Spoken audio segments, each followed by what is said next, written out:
June is coming and we're about to witness a historic moment as the first giant rocket is set to land successfully. Yes, I'm talking about SpaceX's Starship. Clearly, this event will be a milestone that propels SpaceX to new heights. But it goes beyond that, as NASA officials have declared Starship Launch 4 is more important than you think. Let's find out more on today's episode of Alpha Tech. 212 days from Flight 1 to Flight 2, 117 days from Flight 2 to Flight 3, and only about 83 days from Flight 3 to 4 if the launch takes place as scheduled on June 5th. But even if Flight 4 hasn't happened yet, or might be delayed by a couple of days, we can see the time intervals are rapidly decreasing. This indeed further demonstrates SpaceX's relentless efforts and development in their project, as well as the noble mission to the moon entrusted by NASA. That's why there's nothing that can make NASA worried about SpaceX. They've even shown many times the importance and role of SpaceX's Starship for future missions beyond what we think. Recently, NASA's Administrator Bill Nelson spoke before a Senate Appropriations Committee hearing, saying Amy's 3, if you compare it to the Apollo program, is a combination of Apollo 9 and 11, which was the landing on the moon. If we were true space enthusiasts, surely no one would be unfamiliar with the Apollo missions. Among them, Apollo 9 tested rendezvous docking and pilot operation of the lunar module in Earth orbit. Apollo 10 tested the lunar landing and return to the command module using the lunar module. And Apollo 11 tested the landing and return from the surface of the moon. It's like testing the movement, takeoff, landing, and flying a new airplane around the field and then putting it in service. Amy's 3 will include all those tasks given the new trajectory and complexity of the lunar mission. The prominence of the gigantic Starship spacecraft cannot be overlooked, Nelson emphasized. And so it is a difficult task, and if we land, it is dependent on SpaceX having their lander ready. Now they have hit all of their milestones, and in a couple of weeks, they're going to launch that huge rocket that has 33 Raptor engines in its tail.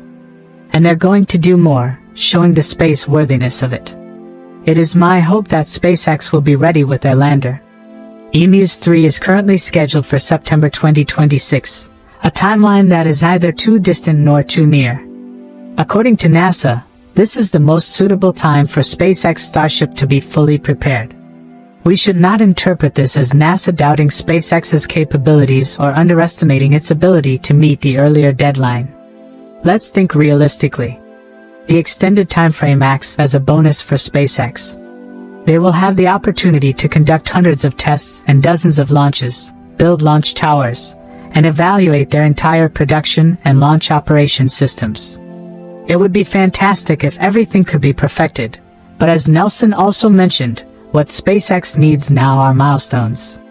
The most immediate milestone is the fourth Starship test flight, which SpaceX has planned for next week. Although they haven't received an FAA license for the launch yet, they announced on May 28 that Flight 3 did not cause any public safety incidents. This ensures that June 5th is still a viable launch date. The first day we get that license, we're going to fly, said SpaceX's Starbase General Manager Kathy Lutters on May 14th. Currently, Starship is once again showing its magnificent stack configuration. It just completed its second wet dress rehearsal, incorporating the water deluge system test on May 28th. Some might wonder why SpaceX needed that second wet dress rehearsal. Well, this is perhaps an exam test, when after the first wet dress rehearsal, Starship 29 was lifted off from Super Heavy 11 for inspection. Clearly, ensuring the spacecraft operates normally for the next launch is not an unnecessary measure. What are your thoughts? What else might SpaceX be testing? Comment down below and let us know. Okay, the fourth Starship flight needs to be meticulously checked with no room for errors during the launch. The primary goal of this launch is for both stages to return to Earth at designated locations. This is not only crucial for the Starship program, but also is a key factor that NASA depends on if they aim to send their astronauts to the moon by the end of this decade. If the fourth flight is successful as expected, it'll be a significant boost for SpaceX and NASA, even solidifying America's leading position in the modern space race.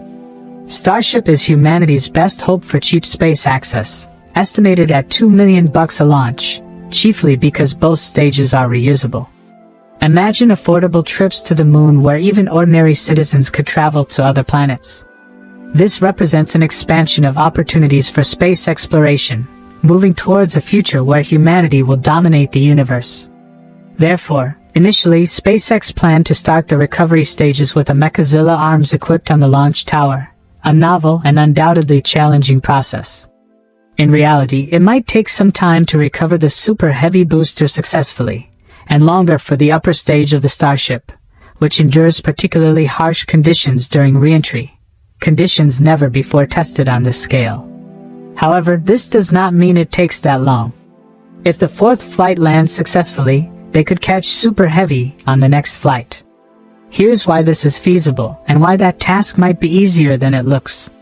First, they've done this before with Falcon 9. SpaceX has successfully landed Falcon 9 boosters multiple times.